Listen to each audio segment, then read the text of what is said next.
This week, big groundbreakings and some surprising local record breakings, plus some abrupt firings, retirings, whopping settlements, and some unexpected rivalries.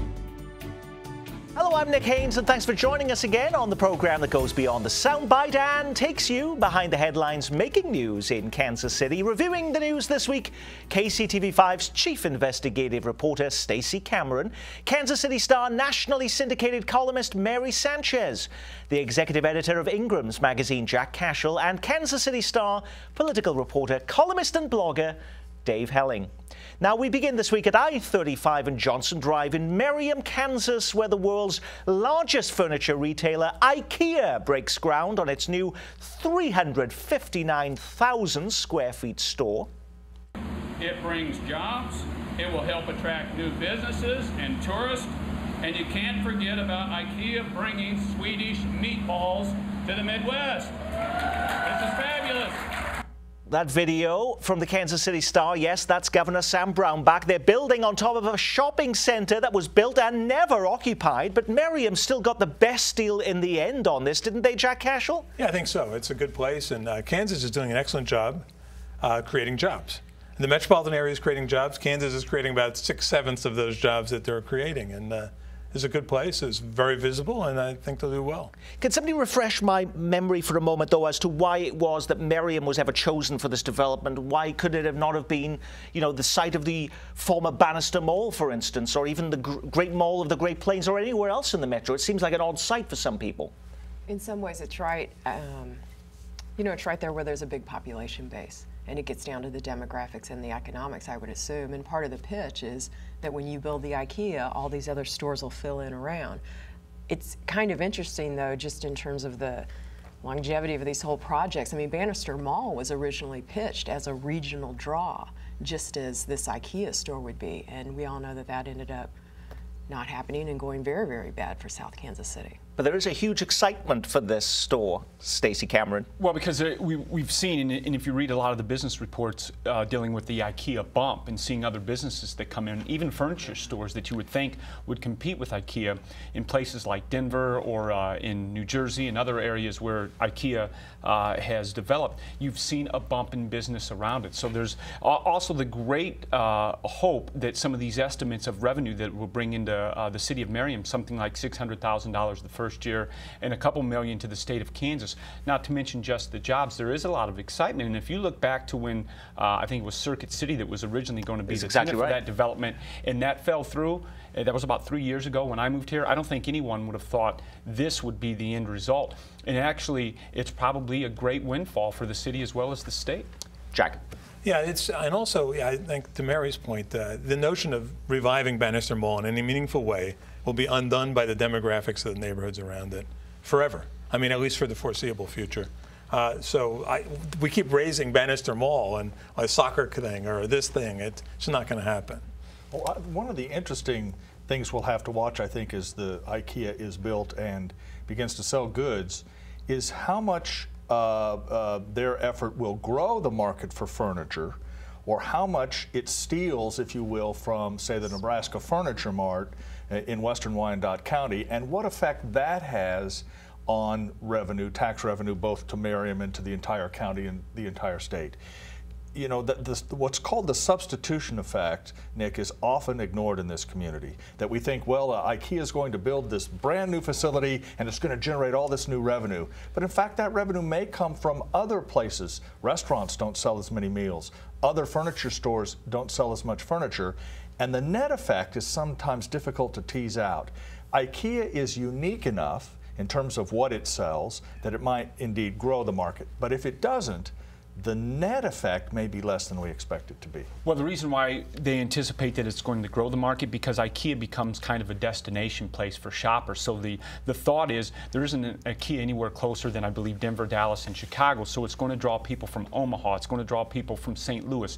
It's going to draw people from Oklahoma City and Wichita and Topeka to come here and shop that otherwise wouldn't come here for Nebraska Furniture Mart, wouldn't come here otherwise to dine in our restaurants or stay in hotels. So that's where they think the bump is going to come. Not necessarily take away away business otherwise through the metro. But it's still going to be over a year, though, before this even opens, Jack. Right, and the notion of, like, when I heard Sam Brownback say Swedish meatballs, my first word association is not Swedish and meatballs. And I don't think most people's is, but... You're thinking about horses? No, yeah, horses, right. Okay, all right, Well, yes. and you can only ride so long, horses, on the whole meatball effect. And it'll be, you know, there's a lot of nice little boutiques in Johnson County that cater to, you know, house and home and how they fare. You know, they can't all be located right around IKEA. And will it take some of those businesses from some of those long-standing ones? Yeah, the other thing we'll have to tease out, and Jack alluded to it, that all this job growth, quote unquote, in the state of Kansas, how much of that is a direct result of the tax incentives put in place by Governor Brownback in the legislature, and how much job growth occurs incidental to that? There's no doubt that Sam Brownback will count the IKEA jobs as having grown under his watch after the tax increase went into effect, but there's little evidence that IKEA came to that site particularly because of the tax policy in the state of Kansas. So one of the jobs we'll have going forward is to try and make sure we completely understand what the impact in terms of jobs that tax cut has been. The Roman Catholic Diocese of Kansas City St. Joseph this week agrees to the largest settlement it has ever paid in a sexual abuse lawsuit involving a single priest. The diocese will pay out $2.25 million to the parents of a 14-year-old Independence boy who allegedly took his own life 30 years ago after being repeatedly molested by a Kansas City priest. As part of the settlement agreement, the diocese also will erect a bench in the boy's honor outside the parish church. But why did the diocese settle the case when this involved allegations from 30 years ago?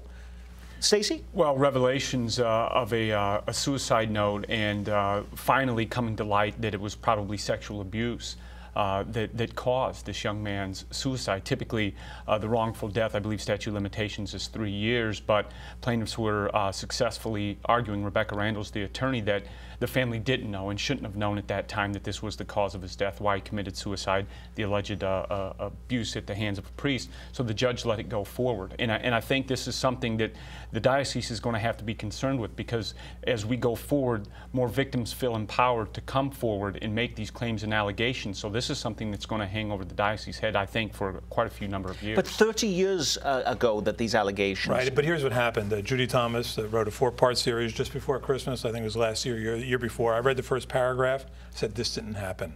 I'm an old altar boy. You don't get 4 adolescent altar boys in a room just before Mass and you have them perform sexual acts on each other. This is right out of a Stephen King novel. But what it did is it poisoned the environment here. This is the first molestation. There has been a molestation case with the Catholic Church in Kansas City in 30 years. I mean, school districts don't suffer this fate. If a school district is a teacher, we read it every other day, is accused of this, that, or the other thing, we never hear about the superintendent. We never hear about the school district. But they've created this environment where it's impossible for the Catholic Church not to do something, not to respond. And plus, it's part of its mission, mercy in general, and just, you know, you have a dead child and you have an agreement. So why didn't the Catholic Church go to trial on this? Because of the environment. I mean, and also you'd drag it through. We'd get front page stories every day. There's Yeah, also Mary. whenever you have a case like this, more people do come forward. There is this sort of, when one person is seeing some sort of justice or even being heard in a courtroom, you do tend to have others come forward. So there's that. In their statement even, the diocese said there's certainly to a mercy kind of they might offer. You know, for the family, they would have ended up having their son pretty much retried and his character retried through this. That boy died when he was 14. That's all the memories that that family has of that child. There was a point where, let's cut the losses. The issue that Stacey brought up was probably going to be almost relitigated through the trial about that statute of limitations. It was just going to be very messy, probably go to appeal. So the diocese, 2.2 and out of it. Yeah, let me just say that anyone who has paid any attention to the scandals involving the church, not only here but across the country, to suggest that the atmosphere was poisoned by a newspaper article is to ignore what's happening in the Catholic Church, which has poisoned the atmosphere across the country because of what its ministers have done and what its leadership has done to cover up that activity and to pay people and to take other steps to shelter assets, to try and make sure the public doesn't get a full accounting of what the church has done, irregardless of what might have happened in schools or any other venue. the Catholic Church has a problem which it has systemically refused to admit for decades. That's what's poisoned the atmosphere, not one story in a newspaper or allegations or charges made in other publications. Jack, I'm going to address that. There hasn't been a molestation case in Kansas City Diocese for 30 years. This is a 30-year-old case. Sean Radigan. That's not molestation. Well, that's, okay, that makes what is that? What were the settlements that you saw 3 years ago? Hold on. Let's just Jack speak for a moment. Let him just speak for a moment. And yet, here's what happened last year in the state legislature in Missouri. They finally passed a law to stop what they call mobile molesters. For years, public schools in Kansas City had been, they meet with the attorney, they meet with the union attorney, and they pass them on to a next school district. This has been going on for years. There is no talk of systemic problems in public schools because it's usually limited to the individual and they don't want to bring in a superintendent, they want to bring in a principal. As to that story, there are 4 people involved, actually 5. 2 of them were dead. 2 of them denied that it ever happened, including one of the young people. And the person who said it happened was the one who was suing. And that ran for 4 parts just before Christmas, front page story. If that's not poisoning the atmosphere, I don't know what it is. And the Catholic Church admitted in court this week by paying this settlement that it felt some culpability for what went on. Now that is the fact of it, and until the church can sort of deal with those facts, I think it will continue. What has been the impact of these cases, though, on the Catholic Diocese in Kansas City, St. Joseph? Has it impacted their coffers, the amount of money that the faithful have given to the church? Well, Mary, is there any evidence of a change? They put off a major fundraising campaign, partly because of, some of the negativity that was going around when Father Sean Radigan was convicted last year. It was on pornography charges, but if you are deep into the weeds on it, there was a lot to that case. He's sitting in federal prison right now waiting to be sentenced. It has hurt things. I mean, you can even hear it in our conversation here. People feel very passionately about this. So of course it has affected things. I think the Catholic Diocese here, though, has very deep pockets. I don't see a bankruptcy coming forward, at least, a lot of people hope that they don't. They still have many, many lawsuits, civil suits, hanging out there to settle. So we're a long way from the end on these things, unfortunately. But has it it must have financially hurt, though, Jack? Well, I mean, it's $2 million. It doesn't go to schools. It doesn't go to charities. It doesn't go to, food kitchens. It goes to lawyers and to families. They're self-insured. I mean, there are ways of managing this that came up in Milwaukee with the whole arguments about their bankruptcy and what Father Archbishop Dolan, how he was moving funds. That was a whole issue last week when they finally released some documents. It's an issue. I mean, there's concerns about the new high school you hear people raise all the time. That said, people are, they're very split. People love their church. They love their faith. They love their diocese, their parishes. So, I mean, it's a horrible healing that needs to happen within this whole community. Yeah. Let me just say that Governor Nixon, we should point this out as well, signed a bill this week that requires so-called mandated reporters, which include priests but other administrators and others, to directly report suspected cases of child abuse to the Division of Children's Services at the state, and not to sort of direct someone else to make that report, which is, I think, one of the problems we had involving Bishop Fenn here.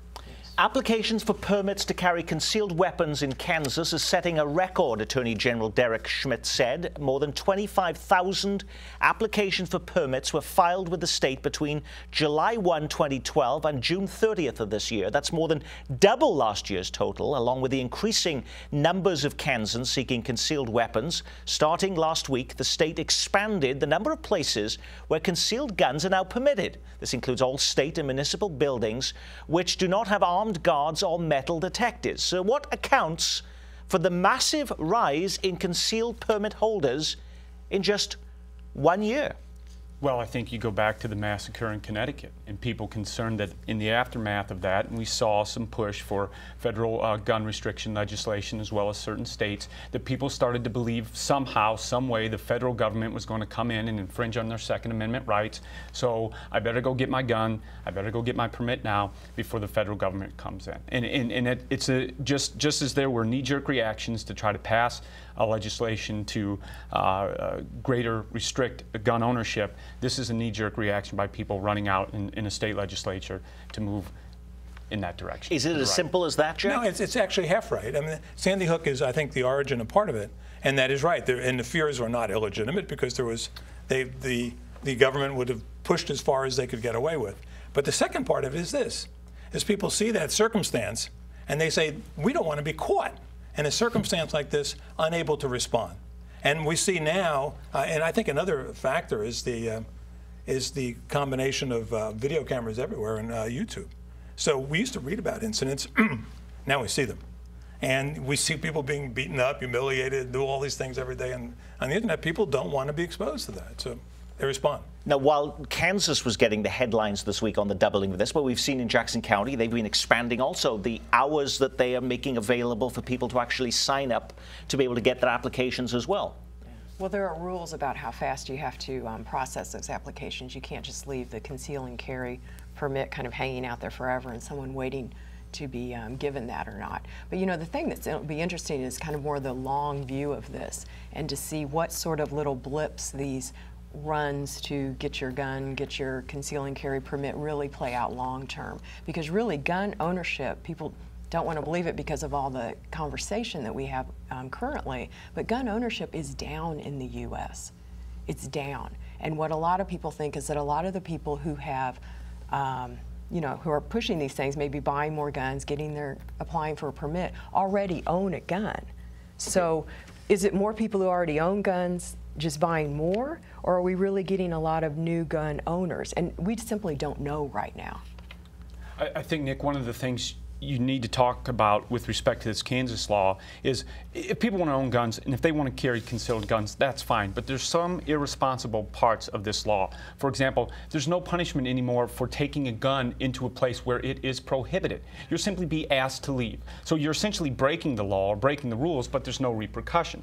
Also, you're now allowing people to carry guns into places like potentially the State House, courtrooms, government buildings, and I think it's only a matter of time before someone goes into one of these buildings bent on retribution. But isn't that only if they don't somebody. have metal detectors or if they don't have armed guards? That's correct. Okay. But, so at what point in time do you get the point where someone lawfully carrying a gun goes in to seek retribution on a law enforcement officer, on a judge, on a prosecutor, a defense attorney, a lawmaker, a mayor? I mean, it's only a matter of time before that happens, and we look back and say, did we make a mistake in allowing these types of guns, these weapons to be carried into these buildings? I think it's going to be a huge mistake. Jack? Now, I don't know about the total number for gun ownership, but I do know I have several friends in the weapons, firearms industry.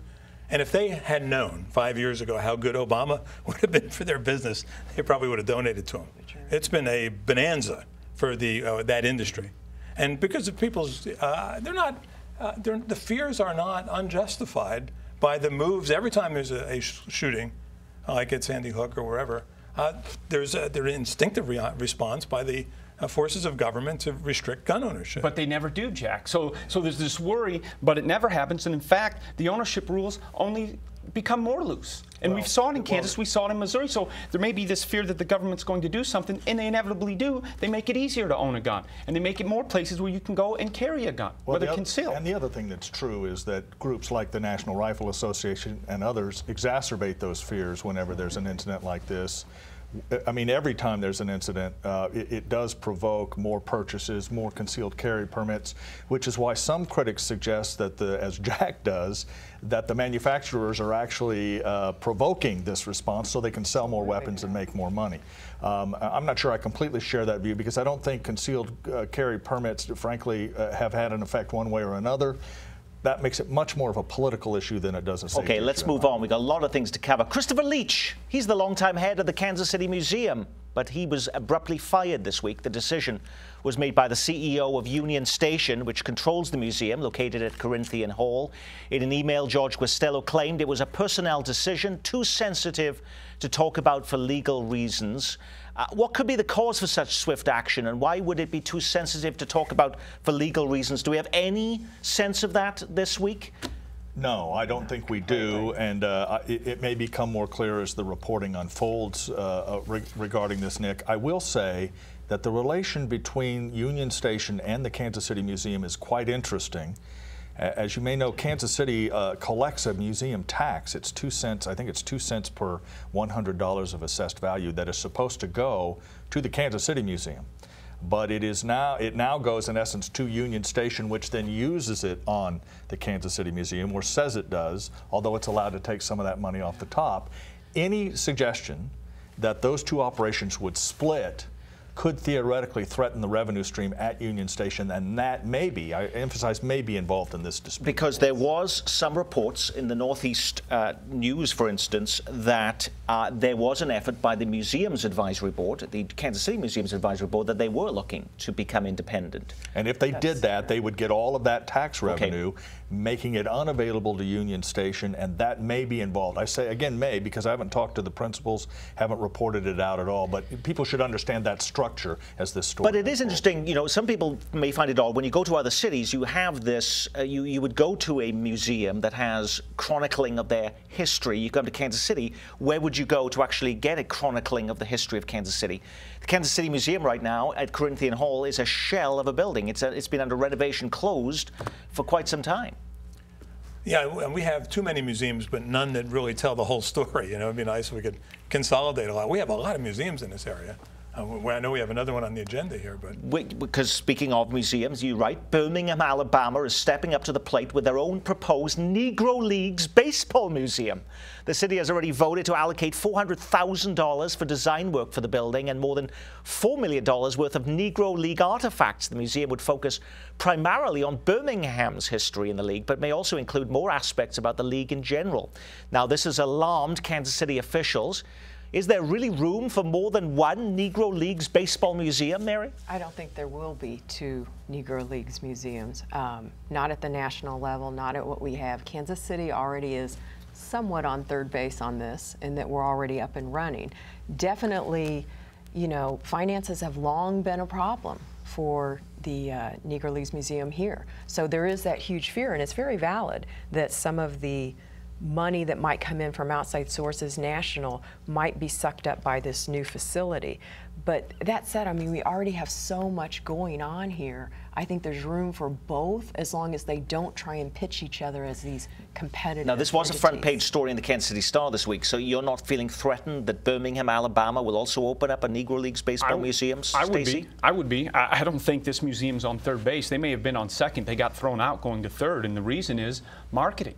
This museum isn't well marketed. The exhibits don't curate well, meaning that they don't bring in new exhibits often enough. It's not an interactive museum as the Alabama one promises to be. Plus, it's more of a destination if you're going to a minor league ballpark to see a game and to have the museum attached to it. I would be very concerned if I was down at 18th and Vine and seeing one of the market tenants, one of the prime tenants, which is the baseball museum, the Negro Leagues Museum, seeing this competing exhibit down there. I think there's great reason to be concerned. And what we better do here, and it's been written about before, and we even did a piece on it last year, and others have as well.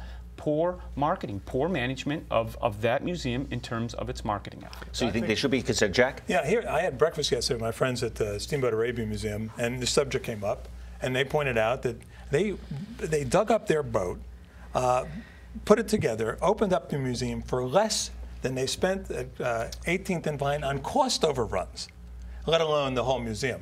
And since that time, the reason it's mismanaged and the reason it's mismarketed is because it's been political football since it first entered and you know, was kicked onto the scene here, and it will never succeed given the kind of management and overstructure it has right now.